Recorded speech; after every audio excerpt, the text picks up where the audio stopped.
Mafia 2 sucks major gorilla dick. Oh.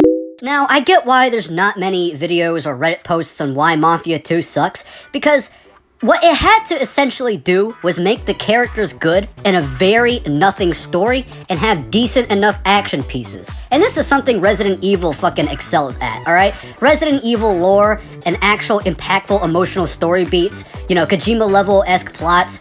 That shit is not really that well present in Resident Evil, and yet I still love it, you still love it, because even though those are some very nothing stories, I mean, Leon is fucking badass. We want to see this guy fuck Ada, and we want Chris Redfield's bloodline, you know, that thing from JoJo. We want to see that shit expand, dog. For fuck's sakes, can somebody fuck this goddamn ginger bitch? Why the fuck does this guy curse like a fucking sailor? Meanwhile, in Mafia 2, I'm over here going, forget about it. Hey, you in the family now. What the fuck? And that's fine. Well, to an extent. Because, I mean, I like Vito. I like Joe. This guy gets drunk and shoots someone in the fucking face somehow. It's got a lot of these moments that make me go, wow, these are some good characters. But I still prefer Mafia 1 over this shit. I still prefer Mafia Definitive Edition over this shit. What in the actual fuck is really going on in this story? It's like filler in just about any TV series, except it keeps going on and on and on. You remember The Fly from the Breaking Bad series? You know, the funny blue meth show with the fucking lawyer guy that goes, "Better call Saul!" Yeah, that Mafia 2 is essentially The Fly, but drawn out to 11 fucking hours. There is just nothing going on that keeps me invested aside from the characters. And again, Resident Evil exists. This is not a completely bad thing, but the fact that this is a complete fucking downgrade from Mafia 1 Definitive Edition as well, like, what the hell happened here? And then they bring it back in Mafia 3 and then fucking reverse it. So now you have a good story, but now you have nothing gameplay. Like literal Ubisoft. What the fuck? Why did you reverse it? You had something going on in these games, and on top of that, you give us the shittiest remaster ever. I mean, sure, this guy actually looks like Tommy Angelo in his fucking older age now,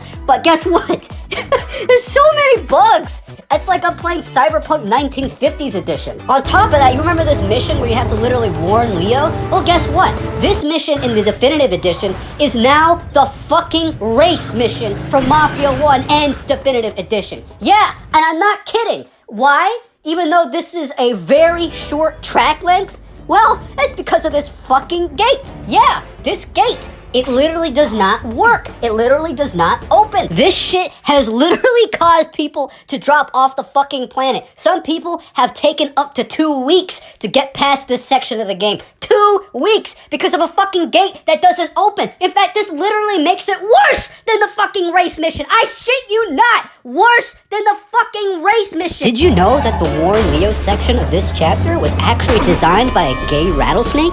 Fabio Enchilada. On top of that, there is just so many sections upon sections upon sections where there is more filler that I can't even compare it to The Fly. Like, you have these segments of missions where you're just driving back and forth to different areas rather than just getting into the action. So what it really comes down to is literally a 1950s car simulator. And that is not even the most original insult that I can think of. I don't know how to make up an original insult because the game is this fucking boring. The only good thing that is going for it is the fact that it's got good characters. Good characters. I liked seeing Vito in Mafia 3, but I can't even think of what is interesting about this story, okay? Well, actually, there is something interesting about this story, and that is the World War II section. Yes, the tiny tutorial mission. L.A. Noire literally knew how to combine Noir and World War II in the same game. I think it would have been nice to see more sections like this. World War II games are pretty overrated, but when you combine it with this and the Mafia and a fucking Dawn coming straight out of a tank like it's goddamn Saints Row, you would have had a far more better nothing story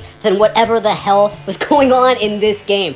There is just nothing going on. Apart from, like, what, a split up? Joe gets split up from fucking Vito? Oh, boo-hoo! The guy's fine at the end of Mafia 3. Go fuck yourself.